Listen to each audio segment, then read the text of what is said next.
Hey, good evening, everyone. Welcome. John Henry Soto here. Welcome to JHS Interviews. Tonight, I have actress Eva Visco. She's actually from Bayonne, New Jersey, right where I'm from. And I'm excited to talk to her about film and everything to do with acting and that amazing world. So, ladies and gentlemen, please welcome to JHS Interviews, Eva Visco. Yay! Hello.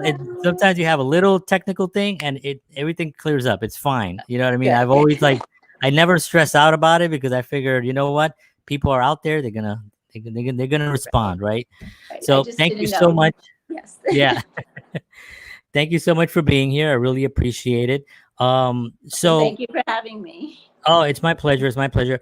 I know you're on your phone, so maybe if you can just speak a little louder. I think it'll be perfect. Right there is perfect. I think if you, yeah, that'll Okay. be, Got yeah, that's it. great.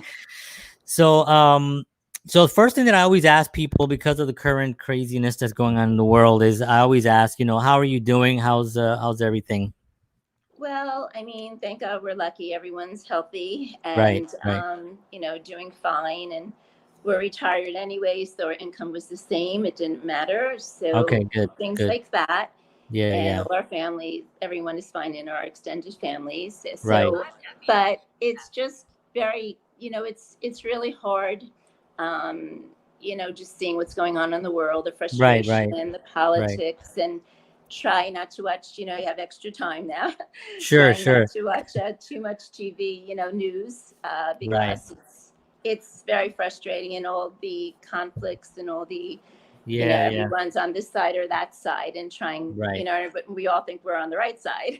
right, So right. it's So difficult in that sense. And with the acting, I really miss my acting. So that's yeah, I hard. was going to ask you about that because one of the things that I like to focus on is that, bringing artists on that really kind of like tell us where their, what their story is, what their current situation is right now, and what they're working on. Because, I know there's a lot of writers that are still writing. There's a Mm-hmm. lot of actors that are kind of submitting via Zoom and all these Zoom. other Mm-hmm. forms of doing it. So have you been working on a script? Have you been working on anything upcoming? Well, I'm not a writer, so unfortunately I don't do that. And with technology issues, so I had a problem tonight. I'm not that great with it. I did one Zoom play with LoveCreek Productions, my theater company that I worked with for many, many years, Oh, an cool. off-Broadway theater company. So that was fun. I resisted taking classes in Zoom, thinking this was going to be over and didn't know if I'd get that much out of it. So, and I kept Right. thinking it's going to end, but it's Right. not ending. So that is, that's depressing. So now I'm thinking maybe to get into some more Zoom activities.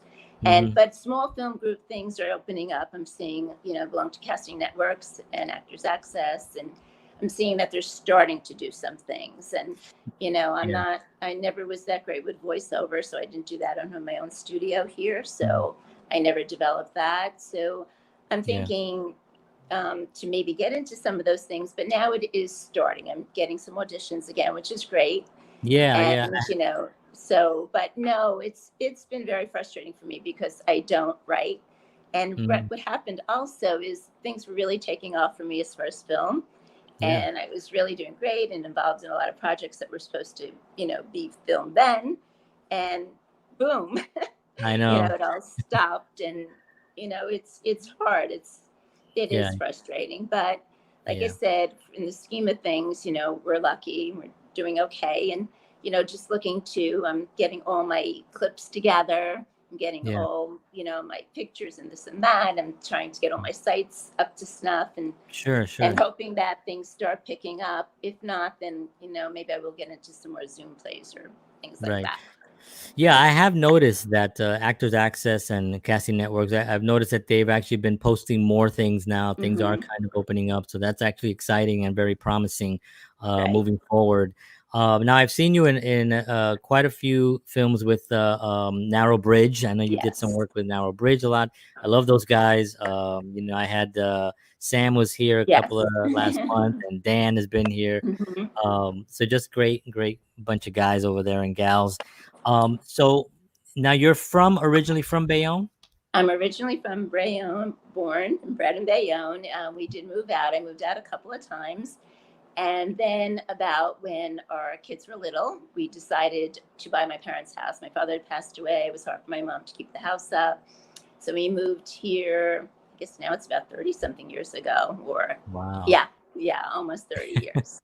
I know, right? Yeah. No, about 28. And I got a teaching job in Bayonne. So that was great. I started teaching music in Bayonne.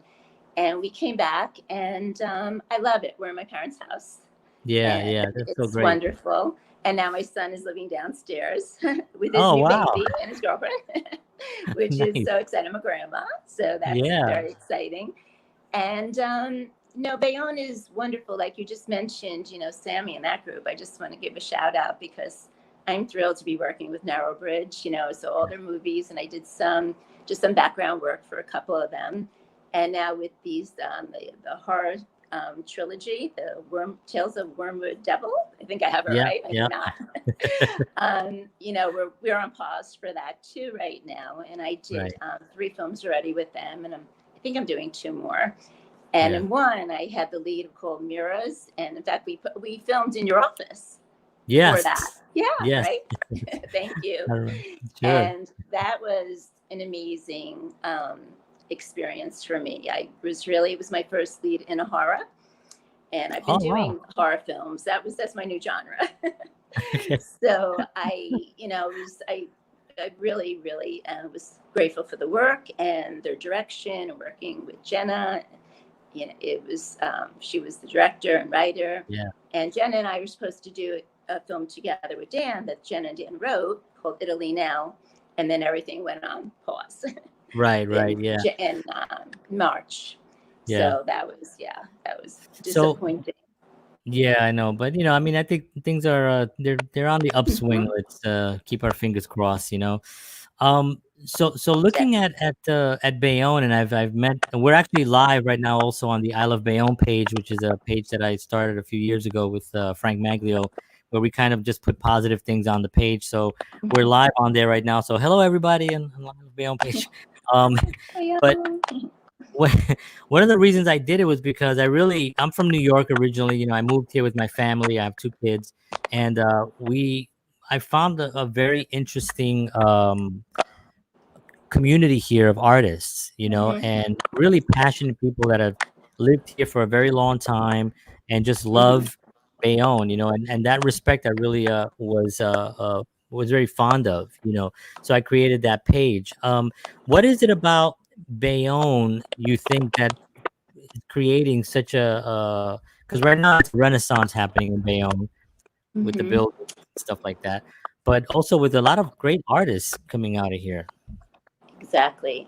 Well, I think we have a great school system. I loved the music department. I know my kids went, Joan Rosen, we had Shia Saltzman, we had a lot of great people. When I went, Mrs. Bramson in the music department, the arts, Liddy McGalley for my kids. So, a lot of wonderful, wonderful people. And I think they're Bayonne for filming. I mean, the ambience, the atmosphere, the old town, and the park. I mean, we're so lucky. We're right across the street from the park. You walk out my front door and the park is right there, which is amazing. I feel like I'm walking, by the shore, right there when I walk by the bay. And I think the mix of people in Bayonne, I think everyone really blends well, gets along well.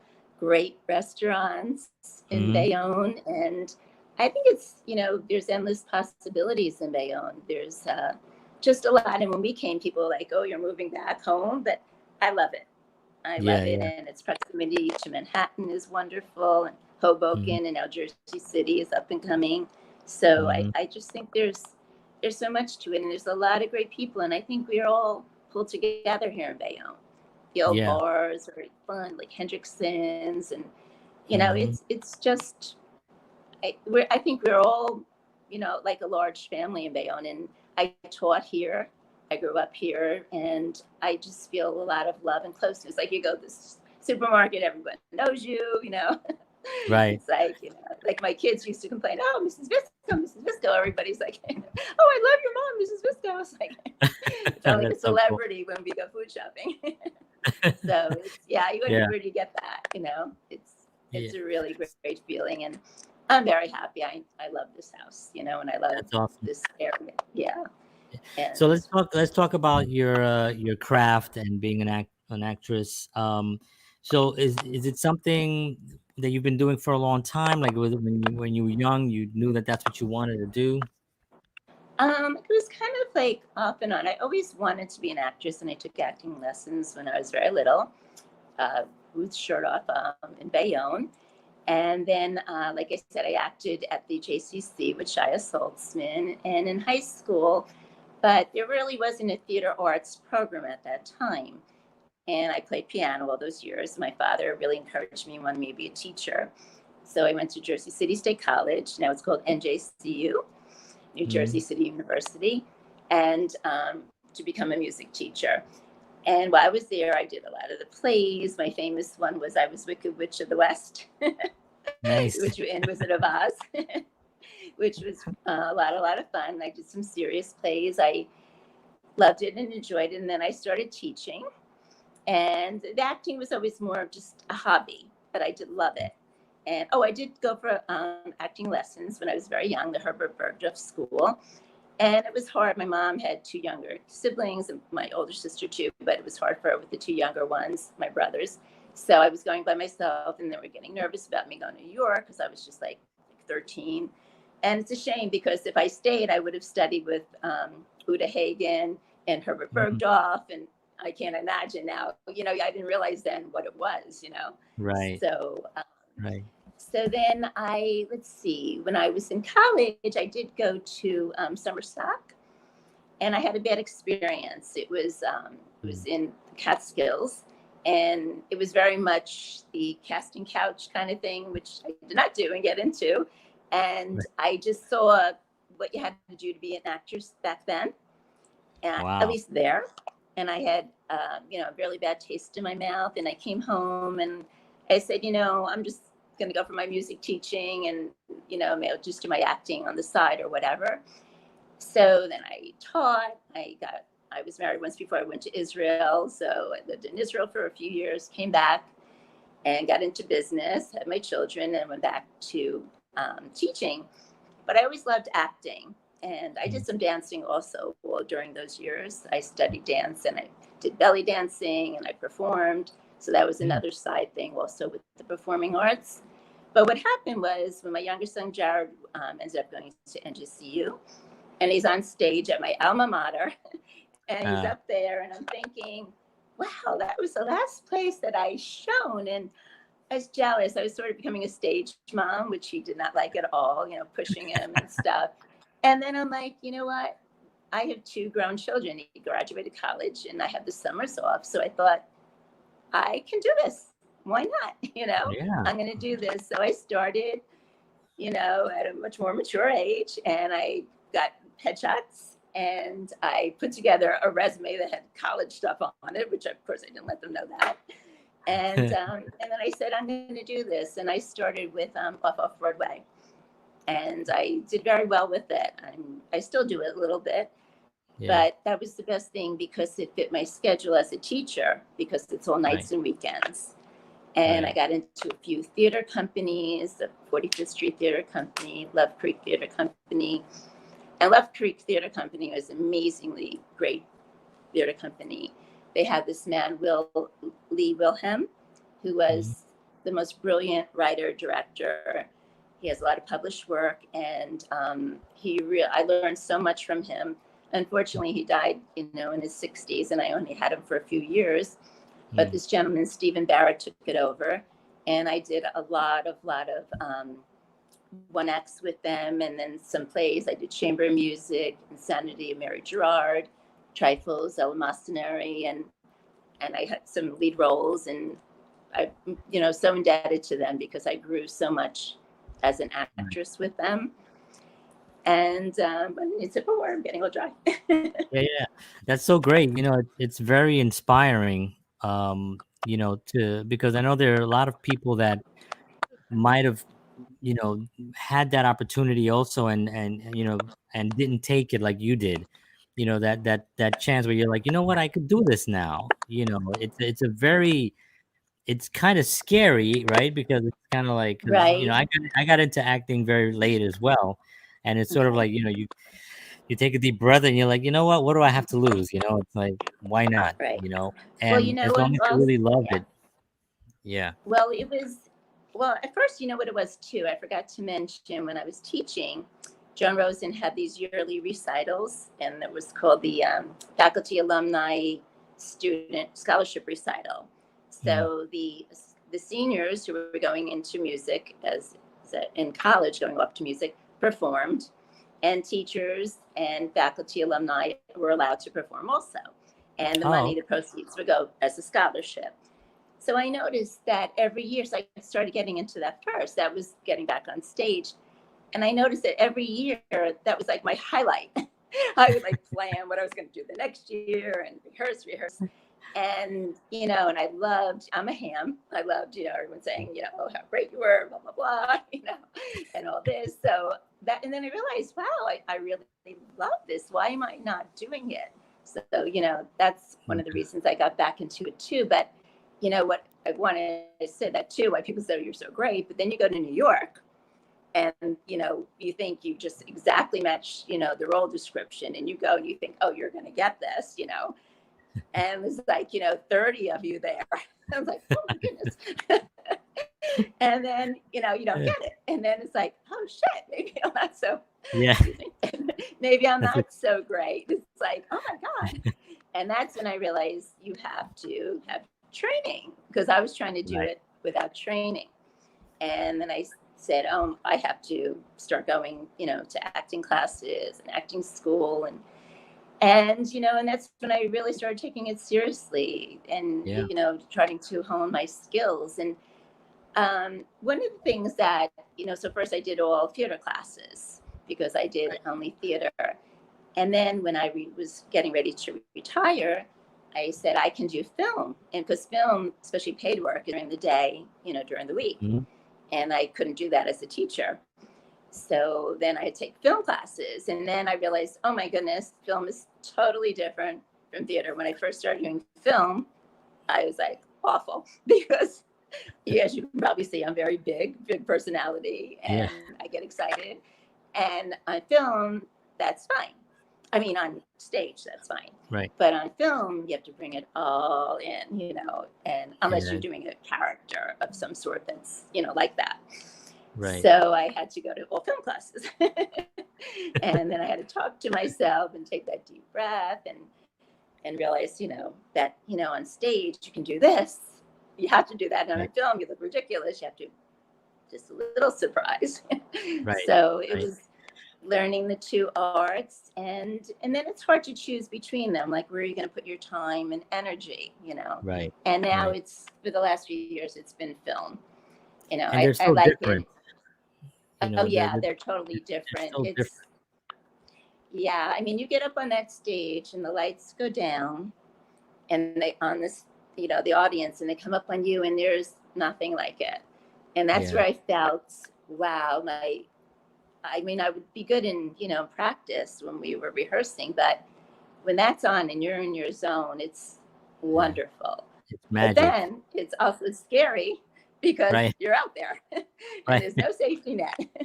And if you forget your lines, or your partner forgets the lines, or the person doesn't come out with what they're supposed to come out with to give you or hand you or say to you, which hasn't happened often, but it's happened, and it's like, whoa, this is scary. Yeah. But it is different. Yeah, you don't have a take two, right? No, if you mess up, you mess up, and if you can't think of your line, you better make up another one. That's right. So what was the talk a little bit? Let's talk a little craft, because as a director, sometimes I'll get people that are in theater, and so they'll come in with very theatric, and they know themselves that they're on film, so they got to tone it down a little bit. But sometimes I still have to bring them down even a little bit more, because film catches everything, right? You're right here, so, and you don't really, even with the eyes, you can capture a lot. You can capture so much. So was that difficult transition for you to go into from theater to film? At first it was. At first it was, and then film classes were very helpful because I immediately saw my mistakes. You do this, you do it on film, and they play it back for you, and like, oh my God, look at what I'm doing. And you learn all, your facial habits that you try to control and contain, if you're always raising your eyebrows or something, and then you see the nuances, and then you learn it. And I found I took to it, and I like it, and sometimes, I do, like the over the top mom or this or that. We keep talking about Life on Pause, but I actually just did a film with my cousin's husband, Stephen Cliffshay, and it's called Life on Pause, and it's in the 80s. And I had to be this big haired, made up, crazy, over the top mom. So it was fun. So I said, oh, that's great. No toning it down. Right, exactly. So sometimes you can do that. And then, like I said, I've been doing horror films where actually I am the scary person. So then, that can be big in a different way. I just did one called The Smiler, where I was actually the killer. And that was with Alphabet City Films and Greg Blake and Zeph Koda. They're wonderful people and directors and writer. And we did it out in the Hamptons, and it's currently in with the festivals too. And, I killed this nice couple that came into the house for the weekend. So that was like really crazy. It was, and I was frightened of myself, but I mean, even though it was big, it still was contained because I had to be, it was all facial. And I was gonna ask you that when you play a character like that, I've done a few things like that. Not a killer, but a sociopath or something. Somebody who behaves normal but is crazy, right? That's like the scariest kind of crazy in my opinion. So when you play a character like that, how does that when you see yourself, is it like, oh my God, what? Who is that person? When I watch it, I'm actually afraid. That's how scary it was. It was frightening to watch the scenes, and it was very frightening to do because I had a knife. We had a prop knife, but we also had a real knife for when I wasn't close to him. Just holding the knife and and chasing them or whatever. It was so frightening, so real. And that's I never actually took method acting classes, but I know I'm a method actor. I just become that person then. Right. And it was very frightening. It was very crazy when I had to rehearse in the house. I didn't actually speak in the film at all, but I had to practice the zombie and the crazy walk and look and holding the knife. So I would close all the curtains and the blinds, and I couldn't do it if anybody was home. So it was like, Bayonne is way too small. It was like crazy. I was like so into it when you do it that it was like very frightening, very, very frightening. And even, with mirrors that I did with Narrow Bridge when I was this, I don't know, a psychopath or what, but I switched, two personas, the evil one and the good one. And when I was the evil one, it's very frightening, but you do transition into it. And that's the best part of acting. I love to be different personalities where it's safe and okay. And it's fun to be this different one. And even if it's evil or bitchy or this or that, it's like really cool just to be this different person and then come in and out of it. With film, it's quicker. So with theater, though, it almost gets a little scary, not because like you say, if you have an accent, I noticed the accent would stay because you rehearse, in non-union and things like that, you rehearse a lot. I'm sure, when you get up to the top or whatever, you only have a few weeks of rehearsal. But, some of the plays I did, you rehearse quite often and for a long time. And if you're doing this other personality, sometimes you start to adopt some of these things because you're being this person so much. Right. So that's the only thing that could get a little crazy. And being up close and personal with another actor was weird in the beginning too. After so many years of marriage and everything, it's like, oh my goodness. It's I remember the first time I had a scene and I was playing a guy in prison or something. and a woman, she was playing like the one that came to visit me or something. And I remember that she had to grab. I was married at the time. This was I don't know what, 15 years ago or something, and she had to grab my hand. And I remember thinking that how awkward. You know, and I realized, you know, I haven't really held another woman's hand since my wife, and I just thought it was so weird. You know, it was just an awkward thing. And then you realize, okay, you have to start really getting into the idea that, you know, you're playing this character, and then that's when you have to start relying on your craft and on your skills and your training to start really not focusing so much on those things that you know, and just focus on the character. When you were growing up, what were the films that really inspired you? Oh gosh, when I was growing up, just Judy Garland things. I mean, I really, you know, it's funny. I didn't watch a lot of TV. I know, as an actress, that's like embarrassing. I was playing the piano. I had my younger brothers to help. We worked in my father's candy store. My sister and I, we actually took over shifts, even though it's right around the corner. I just, you know, I guess, like I said, the great ones, like the Judy Garland ones, you know, Wizard of Oz. It wasn't really, I can't say, you know, as of course, as I got older, it was the greats like Meryl Streep, you know, Helen Mirren. Those are my idols now in those movies. You know, but it wasn't really, I just liked being like another creative in another character. I also love like singing and dancing. That was my thing too. In fact, I had like my backup singers. I had my friends, and I was the lead, of course. And people come down the block, and we would stop them, and we want them to pay like a dime or 15 cents, and I'd always do the Charleston and stuff like that.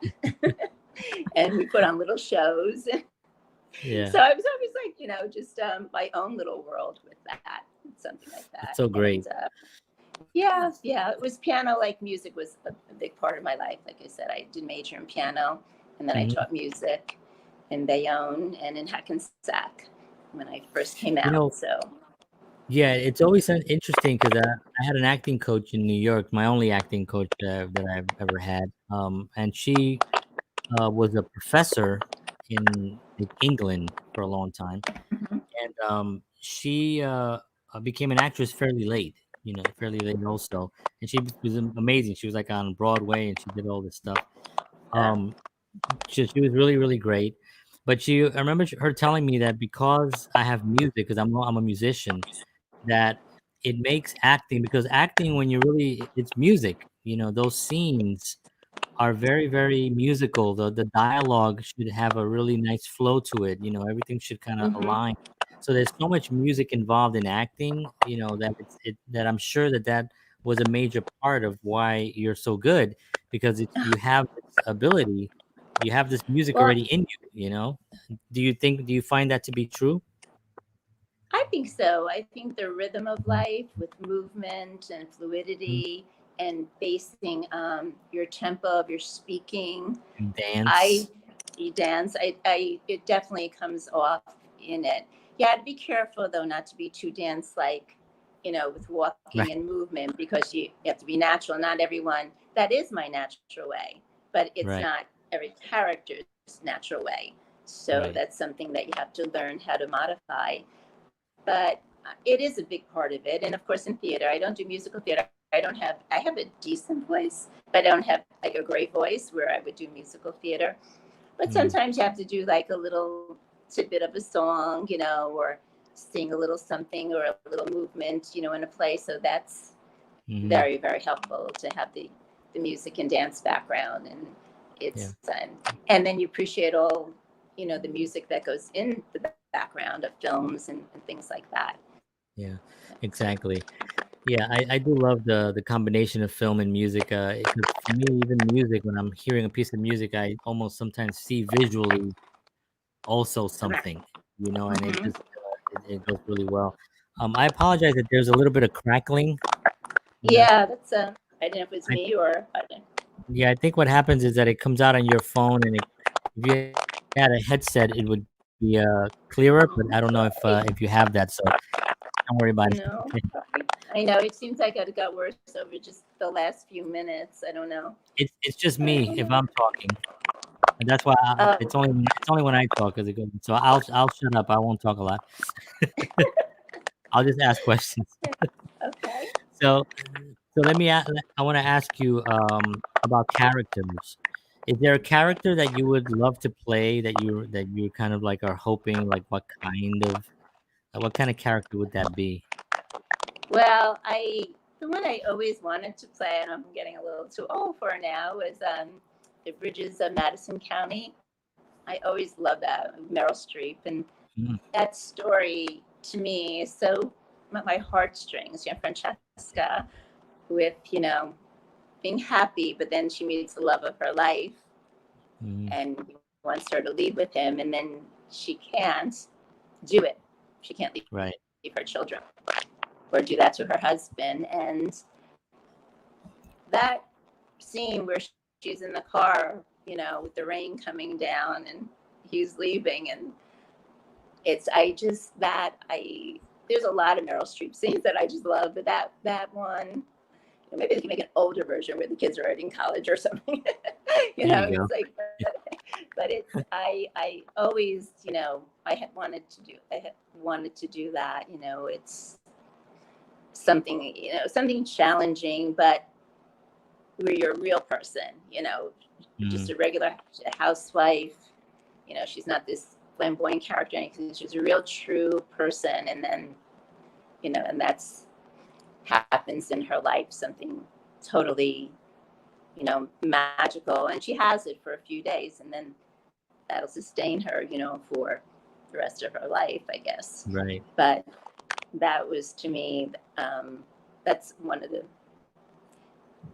the films that I would have loved to play or love to play. Yeah, Meryl Streep is pretty amazing. Yes, when you see that she's all over the place, and that's what gives me hope too. Not, because a lot of times some people would say to me, you have to focus in on your, your character type, your, I forget what it's called, there's another name for it, but zone in and sell yourself as this brand. But I feel like I have a hard time with that, because I can do comedy. Like I said, I just did Life on Pause, and I've done other comedies where I feel like I'm really funny. I mean, I can be the flaky, kooky, over the top kind of character. And then I can do drama. I can do, the very dramatic roles, and then I can do the everyday roles, or the teacher, this, that, and then now the horror genre. So I'm not going to just do one. I feel like I can can sell myself with all of them, and that's another thing about acting that I don't know if you want to talk about advice for people coming up, but that's another thing. And you're not just an actor; you have to market yourself. Out there, if you want to be big anyway, unless you just want to do some small projects or whatever. But you have to get yourself out there, and that's what I'm spending this time now trying to do. Get on my website, EvaVisco.com. Out there. It's right there on top of your name. I put it on the screen. Oh, very good. Oh, good. Yeah. Thank you.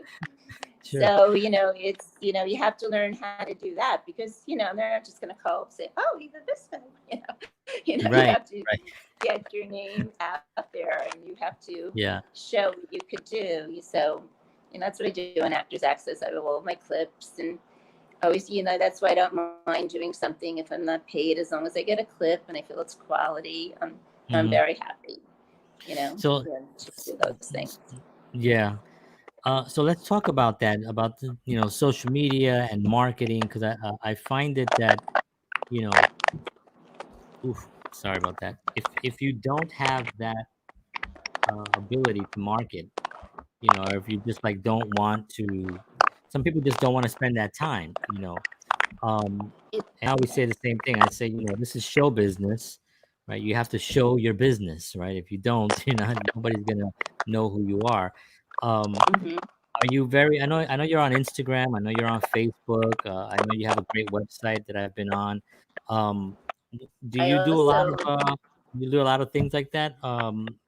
Social media? Do you focus a lot on that? Yeah. Well, I'm always putting myself out there. People who are friends with me on it see that, I try to market everything I do. I can put this on for Sure. today, and I'm telling them, my son, to take some screenshots so I can put it on tomorrow what I did. You have to be constantly putting yourself out there, and, you have to spend money. My IMDb, you have to have a website, you have to have that. And of course you have to have Dropbox, and then you have to have, casting networks, Actors Access, and maybe even Backstage. So, you have to get headshots. You have to make them, up to date. Right. And you have to take lessons. You have to hone your skills. Now I'm getting concerned because I haven't done anything. So I know it could be a little rusty because it's an art. Let's face it. Yeah. It's It's a it's muscle. something, when you do it a lot, you're comfortable, and when you don't do it a lot, I feel I have some natural skills, but also, like anything, like playing the piano, if you don't play Right. for a year, you're going to be rusty. You got to Right. get those Practice. scales going. So Right. same Exactly. thing with acting, and so, yeah, you have to market yourself, and you have to audition, audition, audition. Going back to, and you have to stay, positive, because in the beginning when I did this, I got quite a few things for Off-Off-Broadway, and then I got nothing. I think it was 7 months. I think I did 40 auditions and nothing. And I'm thinking, wow, I must really suck. I should maybe give up. And I didn't. And then I finally got something. And you Right. sort of go on rolls. I noticed you're either getting a lot or you're getting nothing. So those times when you're not getting anything, you have to believe in yourself, and you have to just, like so many people have told me, you just do the audition and forget about it. Yep. Do it, and don't beat yourself up afterwards. Don't say, "Oh, I should have done this. Oh, I should have worn that, and I should have been more friendly, or I was too friendly. I was blah blah blah." You can't think about it. You have to let it go, because you don't know why. You have no clue why you didn't get it, and it had nothing to do with your acting, Right. or it could, but I you don't mean, get feedback usually, yeah, ever. auditions are So, so weird. Auditioning is it's not like a normal thing in life. It's a no, completely bizarre kind of activity.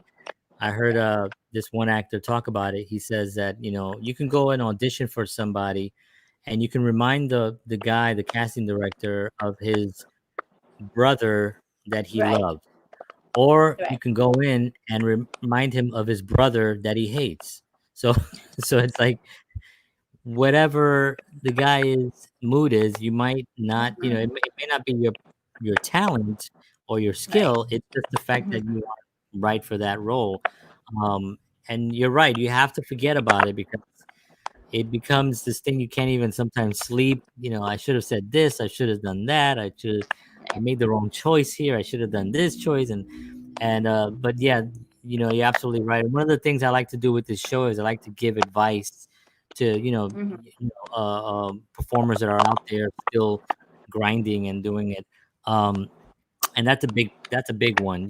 Like when you audition, you can go for, like you said, 40 auditions, and you don't get anything, and you have to just keep going because 41 was the one. Maybe the number. Yeah, and it's Exactly. yeah, so you Exactly. have to just keep going. What's some of the biggest challenges that you've faced with auditioning and just casting in general? Um, I feel like sometimes, like, I'm kind of right in between, like, age wise. I feel like I don't some like, just where I'm at right now. Maybe sometimes they want someone, who's like a little younger, but or a little older. I'm kind of like right in the middle, and Mm, sometimes, I don't look young enough to be, this character, but I don't look like the older character, that, like, more from my age, the right, grandma, the older right, grandma. I don't have the right. gray hair. The hair was going gray during this, and I'm like, should I just let it go gray? And then nope. As soon as the salon's open, I went back to my blonde. But There so you go. sometimes I feel it could be, right in there.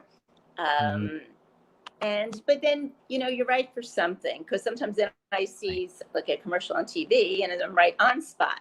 Person's just like exactly like me. So I think it's a matter of luck, challenges. I don't really, I go to everything, sometimes it's like, the echo casting is really good because you don't have to worry about it. You just do it at home. And I have the ring light, which is great. And, I have the backdrop for when I do them. And then I get my whole family involved, one's the reader, one's the filmer, so it's like I make them all work. That's great. So, and then I get mad at them if they don't take it seriously, if they're not a good reading partner. But anyway, but then when you go in for the audition, it's like, especially for a woman, you spend a lot of time getting ready and a lot of time traveling into the city. And then literally sometimes an audition, this could be 3 minutes? Sometimes it's more that you do it over, it's lines. But sometimes if it's just for a look or this or that, and then you're on your way home. I know, so it's crazy. I think the challenge is more just doing it, staying positive, and I think, what's the difference? So I'm on the bus or I'm on the subway. I have my Kindle, my snacks. And so if I'm home reading my Kindle, so what's the difference? If I just doing traveling and doing it. And it's a challenge. My challenge is just not to get up, like I said, to realize that it's not me if I don't get it, or just to be nice and calm and positive. Sometimes in the beginning, my challenge was to read the sides better. If you didn't get the sides in advance, and you get there, and they hand you the sides because they want a cold read. And sometimes I would rush and I wouldn't be a good reader as far as all the stage directions or something on the bottom, or I wouldn't read maybe the characteristics of the character well enough. So then I realized, okay, slow down, deep breaths, and read. Read it right. Focus. What they're saying, focus, because they're giving you all the clues and the cues, and you have to look at them, read them, and see what it says, and then make a choice and stick with it. Because then I could be a little wishy-washy. Well, maybe I'll do it this way, maybe I'll do it that way. And it's like, no, just pick one. You only have 5 minutes. And stay focused, make your choice, do it, and that's it. Right. And I had somebody on a couple of weeks ago, and he was saying how each audition is sort of like a performance, because sometimes you're between gigs and you're not even performing. So the audition is your performing. It's your performance, So it's like you take it like a performance and treat it like it's just a performance, for every single audition. Exactly. And then you also, I had, I'm trying to think of who the person I took the class with was. And she said, also be careful when you go in, because I started getting some better auditions where you'd be working with, a very small role, like a walk-on, but maybe 1 or 2 lines in like a big film where you could be working with a big name. She said, do it low key if it says low key. Don't try to be the star, because what they're looking for that is not the star, because they don't want you taking away from their star. If you're just the nurse coming in to hand the doctor, who's the big name, the scalpel or whatever, and say, here it is, doctor, whatever, just do it like that. Don't try to think up anything big, because that's what they want. So you do learn a lot in the classes. I would say to anyone watching, if they're beginning or thinking about acting, really, take some classes. The Actors Connection is a great place for film, Herbert Bergdorf Studio for theater. But it's you just have to learn how to audition, because auditioning is a performance, but it's kind of different from the actual performance. Sure. It also doesn't even give you the character in full. You're basically just reading maybe a page and a half of a character, and you don't know sometimes you don't even know what the rest of the script looks like. You only got 2 pages, you only got a page, so you don't know so they're really just looking for, they want to hear your voice, they want to hear the performance, they want to hear they want to see your mannerisms.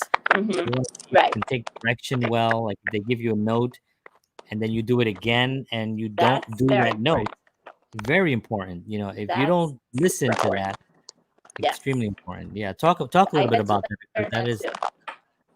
what was that? No, I had to learn that too the hard way. When they're Yeah. giving you redirection, don't be Mhm. thinking about what your hair looks like or what you just did. Listen. I know sometimes it's like when I'm excited, I don't listen. So I'm like, listen to what they're saying, because Right, they're telling you how to make it better. Think, right. but listen. So yeah, Yeah. it's a challenge. Like I said, I very much recommend auditioning classes, because Yes. auditioning is a whole thing in itself. From Yeah. the And like you moment said, you walk into that door. yeah. And Actors Connection, they have some great programs, and they have a lot of Yes. great instructors there and stuff, and casting people too. It's also good to go to casting, like seminars. You know, like you have Yes. a casting director that's just putting on a seminar of how to actually audition. You Hmm. know, because they know Hmm. they know they see people coming in all the time. You know, so that's really a huge thing. Um, Right. is there anything that you're looking forward to? Like, I know you're doing the narrow bridge eventually, right? When things start opening up. What's some of your other goals that you have for either 2020, Um, 2021, and moving forward? Okay, well, obviously to finish with the tales of the Wormwood Devil, Hmm. and to hopefully do Italy now with Gemma and Dan, and to continue to really delve into this. And my goal is I would love to get onto a full length film. I've been Mm, doing shorts, so you can really delve into a character, in more than just a short. I want a whole film is my goal. So to, I guess, take some more classes, keep auditioning, and I was building a nice network, and hopefully that network still exists and will grow. And I would love to be on set. That's yeah, I something think, I've never, I've spent just like weekends, a few days on a set.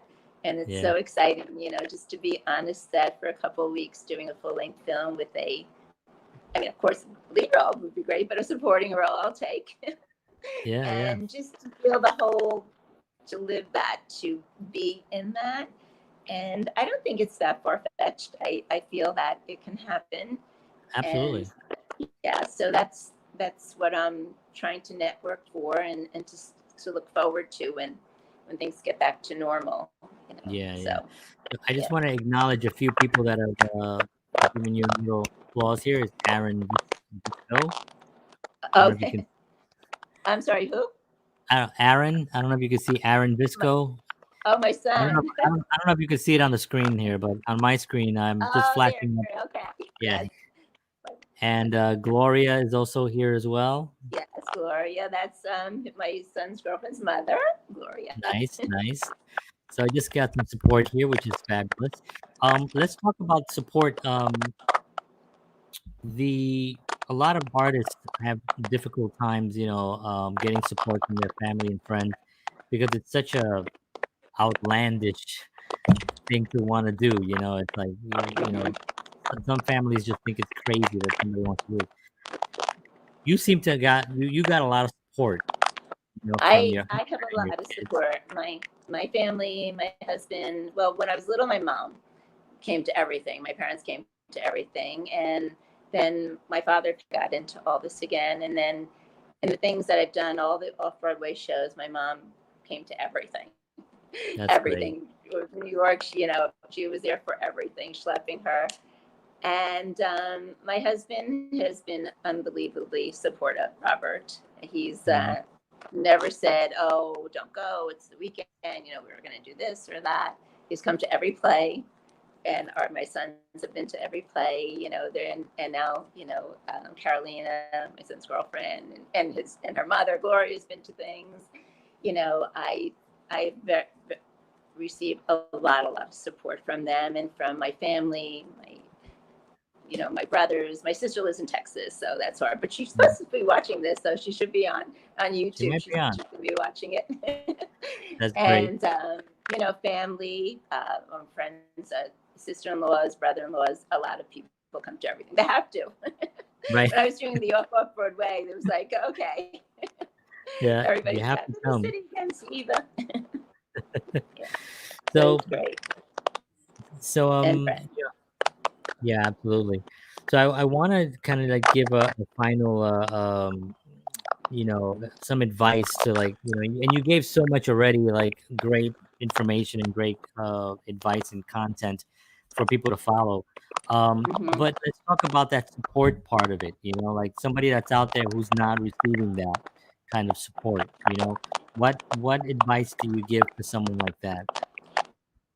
I've seen, I meet a lot of young actors who come from out of state, even out of country, and they don't have the support. Their parents aren't here, their families aren't here. No one came to see the show, and because all their friends are broke, they can't even afford like off-Broadway prices, and it's hard. You see it, so you tell them, believe in yourself. You're doing this, for yourself, and you just have to keep going. And it is hard. My heart's breaking for them now. A lot of them had to leave their apartments in the city, and they don't. A lot of them did extra work or waitering and serving, and that's not there. So Right. it's extremely difficult for them right now. So that's why I don't want to complain about just not doing what I'm doing, but their worlds are crushed. Right. There's no outlet for them and no work. So again, I would say you have to believe in yourself. You're doing it for yourself. You have to also, though, work very, very hard. Treat it like a business, because it is a business. You have to sell yourself, and you have to, when you just feel like you can't do it anymore, you have to do it. Right. Like I remember there were some days when I come running home from school, I'm driving home from school, from teaching, and I would change my clothes, make a sandwich, so I didn't want to always be spending a fortune on the city and food, and then I'd go out. It's like January, February, it's freezing out there. Wait Oh for the man. New York bus or whatever, and then go into the city for rehearsal. And I would be waiting for the bus, freezing, or coming home late at night on the bus, 11 o'clock, and then like have to teach the next day, and then be saying, am I nuts? It's like, Right. it's like, am I crazy? It's like, Yeah. I could be home in bed, snuggle, reading a book, watching TV, Right. and it's like, what am I doing? I know. And but you build on each experience, because from some of them, and with Off-Broadway, it's so hard to get an audience. It's like you have to Right. beg everyone to come, Right. Yeah. and it's like, because I didn't have New York friends, so every Jersey, like, oh, to go to New York. It's like, Right. they don't have some people from the suburbs, and it's an hour and a half, and the parking's a fortune, Right. because they don't want to, God forbid, go on a bus, so they take their car. So it's like, anyway. Yeah. My sister just told me she's watching me from the start on their TV. I just got a text message. Thank you, Sina. Oh, very nice. Very nice. Cool. I had to get distracted, but she probably didn't realize it would show up. Thank you. Yeah. That's okay. So that's fantastic, and I know that you're getting ready to do a lot of things, and it's exciting to see what you're doing and working on. I want to actually thank you for being on today. This has been like a pleasure. Time flies by when you're really in a conversation about things that you love. We're almost at an hour now, which is like amazing. Wow. But yeah, I know, it's crazy, right? I can't believe So that. hopefully, I actually made notes. I wasn't sure. I was like, what are we talking about?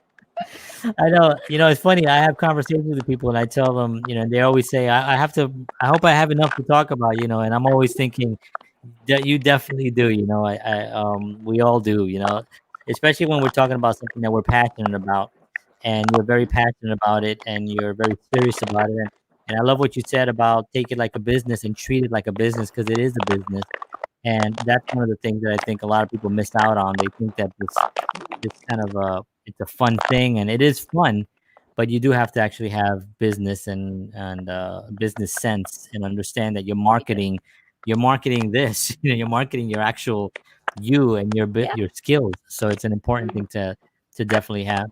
So thank you for saying those things. I appreciate it. So thank you for being on. I hope you come Thank back you for again. having me. Oh, Thank it's you. my Yes. pleasure. And hopefully in the future, maybe we'll be on a set together. Maybe we'll figure out That would be something. nice. I would love to do that. That'd be awesome. So Definitely. we'll work on something like that as soon as all this craziness is over. Yes. Thank you. All right. Thank you so much. Thank you Thank so much. you. I will talk to you soon. Bye bye. Okay. Bye. Bye. All right. That was Eva Visco. That was fantastic. See all the amazing information that she gave. You know why? Because she's been there and she was saying things that I know. Like one of the things that really got me that she said is when you're actually in there and you're auditioning for something, it's so important to make sure one that you listen, right? That you read everything that's on the script. You know how many times I've gotten the script and then I don't read every single piece of it, and then I miss a character trait, something that I should have known because and I kind of the audition goes. So very important information that she gave us there. So please check that out. Please share this with anybody that any actress or actor that's interested in continuing. And if you like these videos, if you like these interviews, please subscribe to my channel. Hit the little bell so you get a notification every time the show goes live, and also share it with friends as well. Thank you everybody who tuned in. I appreciate it. I'll see you all tomorrow night. Jamie Sabas is on, and I'm very excited to talk to him and more on that later. Thank you very much. And as always,